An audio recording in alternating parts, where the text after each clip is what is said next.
The sound you are hearing isn't a wounded animal. It is the ragged, wet, hyperventilating breath of a man who knows he has made a fatal error. And that metallic scraping noise? That is the heavy sound of a standard-issue police revolver sliding across a rough wooden table, moving further and further out of reach. Look closely at this image.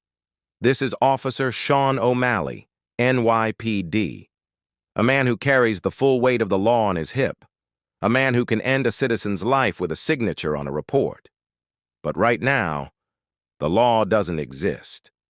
Right now, he is on his knees in a damp, soundproofed Harlem basement, shivering in a pool of his own sweat. But listen to what he's saying. Officer O'Malley isn't begging for his life. He isn't begging to go home to his wife. He is screaming, with tears running down his face. And for the one thing no criminal ever asks for. He is begging Bumpy Johnson to call the police. He is begging to be put in a cage. It took exactly 48 minutes for the toughest, meanest cop in the 28th precinct to break. And it all started with a single catastrophic mistake. He knocked on the wrong door. To understand how a predator became prey, you have to understand the ecosystem of 1954. This was the absolute height of the reign of Ellsworth Bumpy Johnson. New York City operated on a delicate, unwritten constitution. The police ran Manhattan, but Bumpy Johnson ran Harlem. It was a fragile peace, maintained by blood, silence, and territory. Bumpy didn't operate like a common street gangster. He moved like a grandmaster. He was playing three-dimensional chess, while the rest of the underworld was playing checkers. He was cold, calculated, and immovable. Then there was Officer Sean O'Malley. He was the worst kind of cop, dirty, drunk on power, and recklessly violent. He was known in the precinct for planting evidence and breaking fingers just to hear the bone snap. He believed that the gold shield on his chest made him a god. He walked through the world thinking he was untouchable, protected by the blue wall. But on this Friday afternoon, Sean O'Malley is about to learn a terrifying biological lesson. He is about to learn that without the uniform, a badge is just a worthless piece of tin. It begins on Friday, October 14th, at exactly 1:15 p.m. The apartment at Lenox Terrace is usually a fortress, a sanctuary where the chaos of the streets is not allowed to enter. But today, Bumpy is out handling business across town, and Mamie Johnson is home alone. The silence of the afternoon isn't broken by a polite knock, but by the splintering crash of a boot against the frame. Officer O'Malley doesn't present a warrant. He doesn't announce his presence as an officer of the peace. He kicks the door open with the entitlement of a man who views Harlem as his personal piggy bank. He isn't here for justice. He's hunting for a phantom stash, a street rumor of $50,000 hidden in the walls. He's frantic, desperate to cover his own gambling debts. When he doesn't find the cash immediately, he doesn't just search the home. He desecrates it. He rips the silk cushions open with a knife. He takes a porcelain vase, an heirloom from Mamie's grandmother, and smashes it against the wall just to hear the sound of something beautiful dying. But then, and he crosses the invisible line that separates a thief from a dead man. Frustrated, sweating, and empty-handed, O'Malley grabs Mamie by the arm, his fingers digging into her skin. He shoves the Queen of Harlem onto the velvet sofa and jams the cold steel barrel of his .38 service revolver hard against her temple. He leans in close, smelling of stale whiskey and cheap tobacco, and whispers a racial slur that hangs in the air like poison. He wants her to fear him. He wants to assert dominance. "Tell your husband I'll be back for the rest," he spits, before holstering his weapon and walking out the door, leaving destruction in his wake. He thinks he just robbed a gangster's wife. He has no idea he just signed his own death warrant. Mamie doesn't scream. She doesn't cry.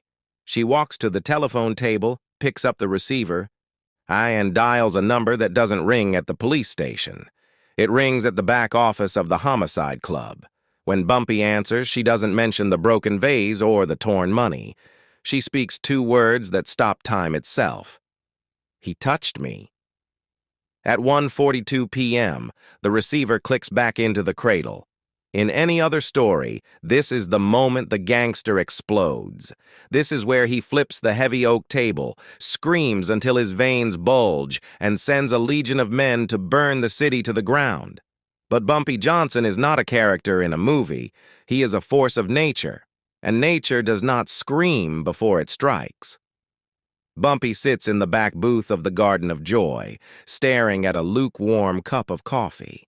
The silence that radiates from him is sudden and absolute. It sucks the oxygen right out of the room. The ambient noise of the club, the clinking glasses, the low murmur of conversation, dies instantly. His men, hardened killers who have seen everything, stop moving. They know the temperature in the room just dropped 20 degrees. They watch as Bumpy slowly lifts the cup to his lips. He takes a small, deliberate sip. He places the cup back on the saucer without making a sound. Then, with agonizing slowness, he adjusts his silk tie, centering the knot with surgical precision. This zero-emotion reaction is far more terrifying than rage. Rage is messy. Rage makes mistakes. This cold, psychotic calm is a verdict. He motions to Illinois Gordon and Red Dillard, his two most capable lieutenants. They step forward, hands drifting toward their coats, expecting a kill order. They are ready to paint the streets red. But Bumpy's voice is a low rumble, barely audible, steady as a heartbeat. "Find Officer O'Malley," he says, his eyes focused on something 1,000 miles away. "But listen to me closely. Do not kill him." Illinois pauses, confused. Bumpy looks up, his face a mask of stone. If you kill him, he learns nothing. Death is a mercy, and he hasn't earned it yet. I want him to understand what he did. Bring him to the warehouse, the soundproof one. Illinois nods once. He knows exactly which warehouse. As the men turn to leave, Bumpy stands up, smoothing the wrinkles from his suit jacket. He checks the expensive watch on his wrist, watching the second hand sweep past the 12. "He has 30 minutes of freedom left," Bumpy whispers to the empty room. "Let him enjoy it." At 2:15 p.m., exactly 33 minutes after Bumpy looked at his watch, Officer O'Malley is standing at the brass rail of a dive bar on 125th Street. He is 3 whiskeys deep and laughing loud enough for the whole room to hear. He feels invincible. He is practically glowing with the false courage of a bully who thinks he got away with it. "Kick the door right off the hinges," he boasts to the bartender, slamming his empty glass down. "Scared the life out of the great Mrs. Johnson. Bumpy ain't so tough. He's just another hoodlum in a suit." O'Malley thinks he is the king of the jungle. He has no idea that he is already a carcass. He's just waiting for the vultures to land. Suddenly, the atmosphere in the bar shifts. It isn't gradual, it is instant. The Harlem wireless has activated. News travels faster than electricity uptown, and the word is out. O'Malley is a ghost. The bartender, she who was laughing along a minute ago, suddenly finds a spot on the counter that needs frantic polishing. He refuses to make eye contact. The patrons at the tables behind O'Malley quietly slide cash onto the wood and slip out the back exit. The jukebox cuts out mid-song. O'Malley turns around to order another round, but he is speaking to an empty room. The silence is heavy. It's the silence of a funeral. Unnerved, he throws a crumpled dollar on the bar and stumbles out into the afternoon sun. But the street is wrong. 125th Street should be bustling with life. Instead, the sidewalk is deserted. No taxis, no pedestrians, just one vehicle. A pristine black Packard, idling at the curb with the engine purring like a large, dark cat. The back door of the Packard swings open slowly. No one gets out. It's just an open black maw, waiting to swallow him. Panic finally pierces the alcohol haze. O'Malley's hand flies to his right hip to draw his service revolver. He grabs at the leather and grips nothing but air. His holster is empty, His mind flashes back to the stranger who accidentally bumped into him at the bar 5 minutes ago. The realization hits him like a physical blow. He has been disarmed, isolated, and delivered. Before O'Malley can turn to run, the space around him evaporates. Two men materialize on the sidewalk, flanking him with the practiced coordination of wolves herding a stray sheep. On his left is Red Dillard, sharp-eyed and wiry. On his right is a mountain of a man known simply as Tiny, whose shadow alone seems to lower the temperature on the street. There is no scuffle. There is no shouting. This is a professional abduction. To the casual observer across the street, it just looks like three friends meeting for a ride. O'Malley opens his mouth to scream, to summon the authority of the NYPD, but Red simply holds up a hand. Pinched between his fingers is a small, square black and white photograph. It isn't a weapon, but it hits O'Malley harder than a blackjack. It's a grainy picture taken that very morning. It shows a modest row house in Queens with white shutters. In the front yard, a woman in a floral dress is bending over, tending to her rose bushes. It is O'Malley's wife, Margaret. She is smiling at the camera, unaware that the photographer was a hitman. Red leans in, his voice sounding like dry leaves scraping on pavement. "Get in the car, Sean, or we visit Queens." The fight drains out of O'Malley's body instantly. Yeah, the badge means nothing when they know where you sleep. He slides into the plush leather back seat, and the door thuds shut with the heavy finality of a vault. As the Packard glides smoothly through the city, moving from the vibrant streets of Harlem toward the industrial gray of downtown, O'Malley tries to bargain. The desperation pours out of him in a frantic stream. "Look, fellas, we can work this out. I can help you. I know people. I can make tickets disappear. I can lose evidence files. Just tell me what Bumpy wants." His captors say nothing. They don't even look at him. They just light cigarettes, the blue smoke filling the cabin, ignoring his pleas as if he were already a ghost. The car eventually slows, turning into the desolate cobblestone alleyways of the meatpacking district. But they pull into a loading bay of a nondescript brick building.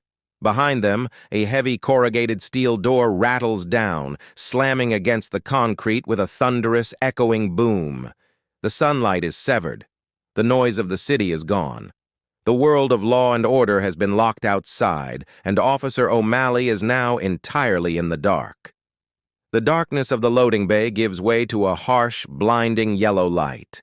They drag O'Malley down a concrete corridor that feels less like a hallway and more like a descent into hell. The air down here is different. It is heavy, cold, and smells aggressively of industrial bleach, barely masking the copper tang of old, dried blood. They shove him into a small, windowless room. There is no furniture except for a heavy wooden chair bolted directly into the concrete floor in the center of the room. And sitting in the corner, relaxed as if he were in a jazz club, is Bumpy Johnson. Bumpy doesn't look up. He is casually reading the afternoon edition of the Amsterdam News, his legs crossed, his suit immaculate. The disrespect is palpable. O'Malley stands there, panting, his heart hammering against his ribs, waiting for the shout, the punch, the anger. But there is only the sound of Bumpy turning a page. Finally, after an agonizing silence, Bumpy folds the newspaper neatly and places it on a small side table. He stands up slowly and turns to face the trembling officer. His voice is soft, lacking any inflection of rage. "You entered my home," Bumpy states, as if reading a court transcript. "You put your boots on my carpet. You put your hands on my wife, and you put metal to her head."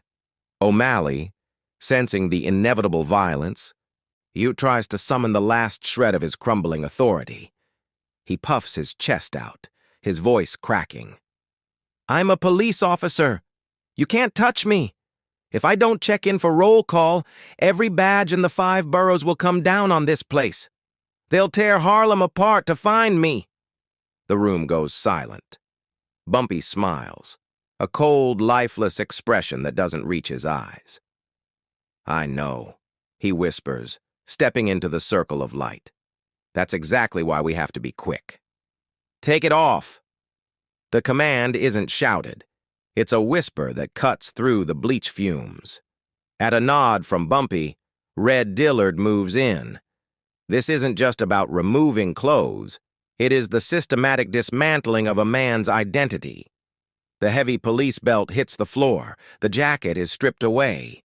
Bumpy picks up the silver shield, badge number 492, and tosses it into the dusty corner like a piece of scrap metal. It lands with a hollow, pathetic clatter. Next, the uniform shirt is tossed into a rusted metal bucket. A match is struck. The smell of burning wool and melting buttons fills the small room. O'Malley stands there, shivering in his undershirt, stripped of the blue armor that made him feel invincible. Bumpy watches the flames, his face illuminated by the orange glow. "You made a common mistake, Sean," Bumpy says softly. "You confused the costume with the man. That badge gave you authority, the city gave you that, but authority stops at the sidewalk." Bumpy steps closer, his voice dropping an octave.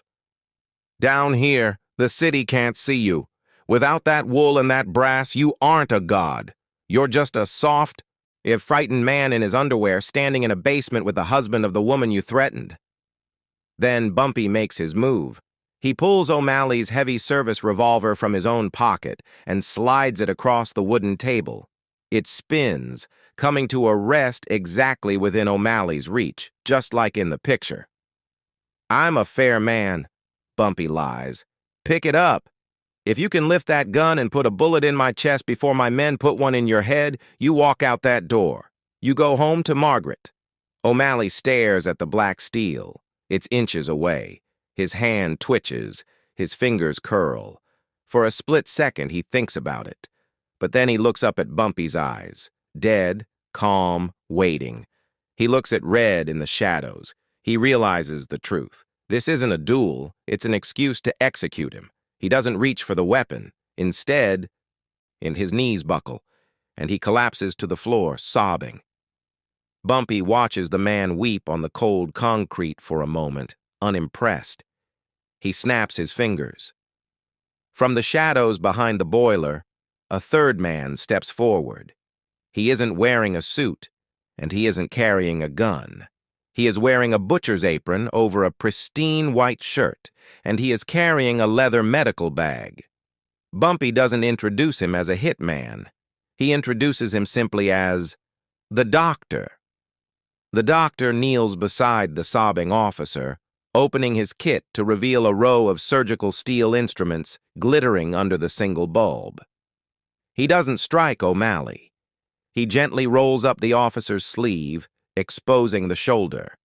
His touch is professional, almost caring, which makes it infinitely more terrifying. "Anatomy is a fascinating thing, isn't it, Sean?" the doctor asks. Then his voice soft and scholarly.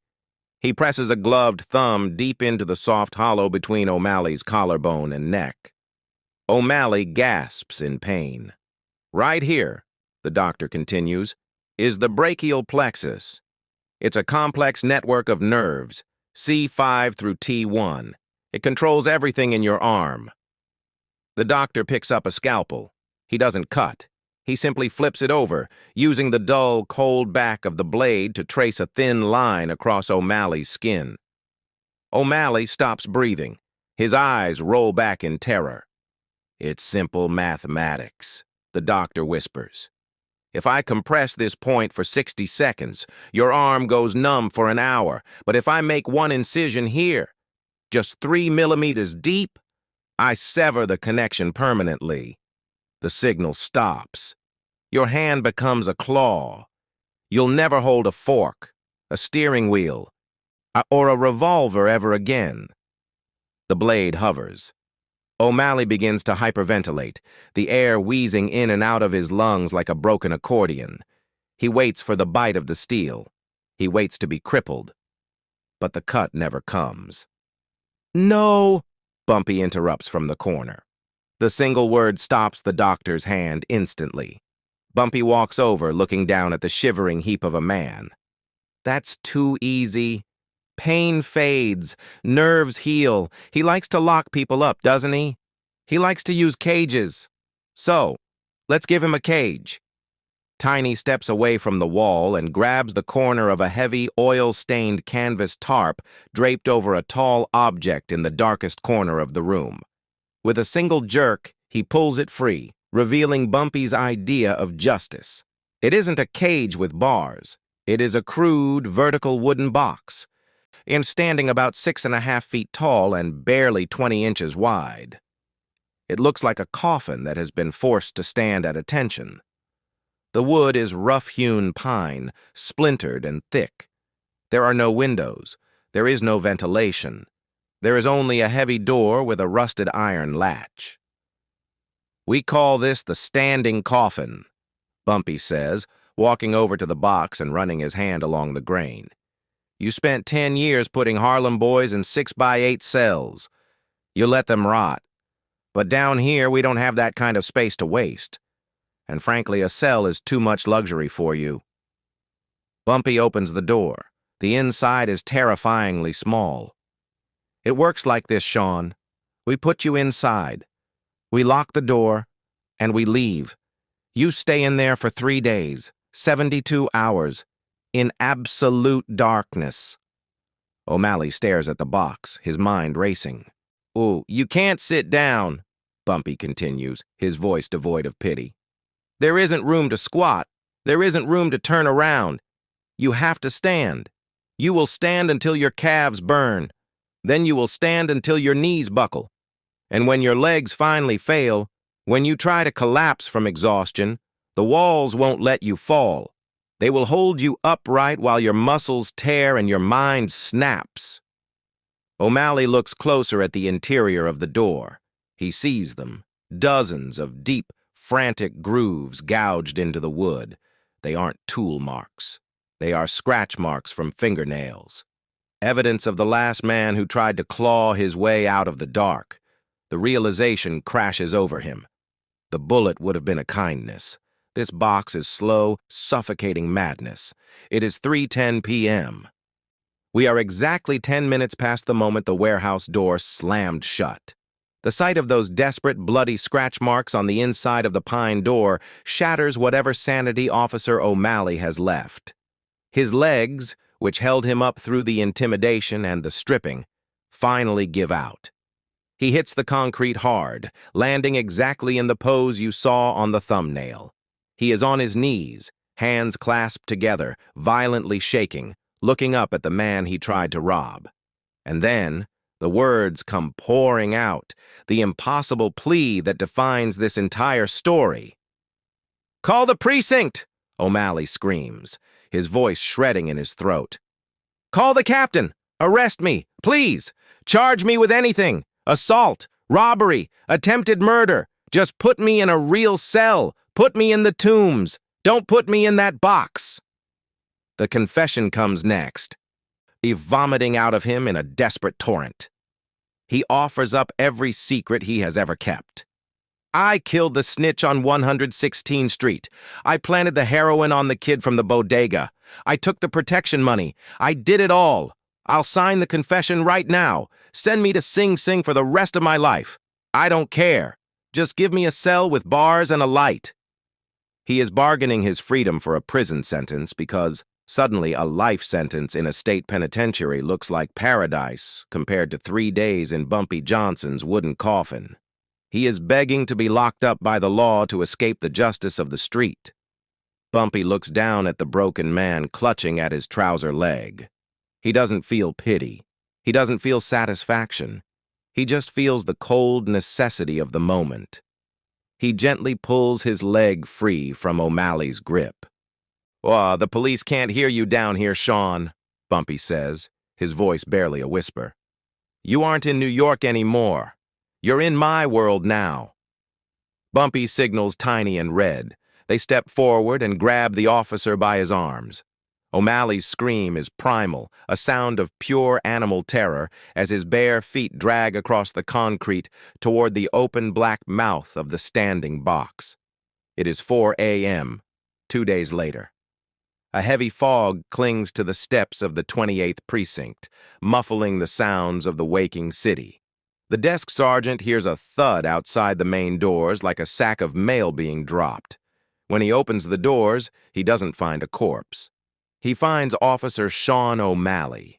O'Malley is curled into a fetal ball on the cold stone steps. He isn't dead. He isn't bleeding. A medical examination will later confirm that he hasn't suffered a single broken bone or bruise. But the man who left the precinct on Friday is gone, replaced by a hollow shell. He is wearing his uniform, but it has been put on with manic, terrified haste. It is buttoned inside out.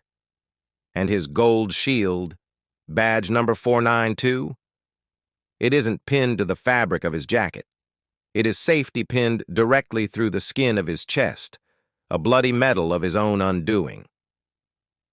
O'Malley never speaks to the sergeant. He never speaks to his wife.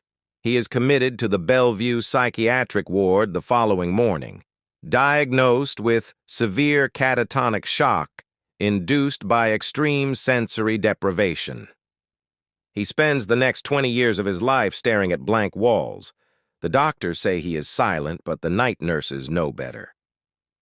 And they report that when the lights go out, the former terror of Harlem whispers the same phrase over and over again into the darkness. The box. The standing box. Cut to the apartment at Lenox Terrace. The Sunday roast is on the table. The room is warm, smelling of rosemary and red wine. Bumpy Johnson sits at the head of the table, looking every inch the gentleman. He lifts a bottle of expensive Bordeaux and pours a glass for his wife. Mamie takes the glass. She looks at her husband, then at her own hand. It is perfectly steady. The fear is gone. The threat has been erased. Bumpy takes a sip of his wine, the ghost of a smile playing on his lips. In the rest of America, the law is a system of rules. But in Harlem, justice isn't blind. It sees everything, and it never forgets.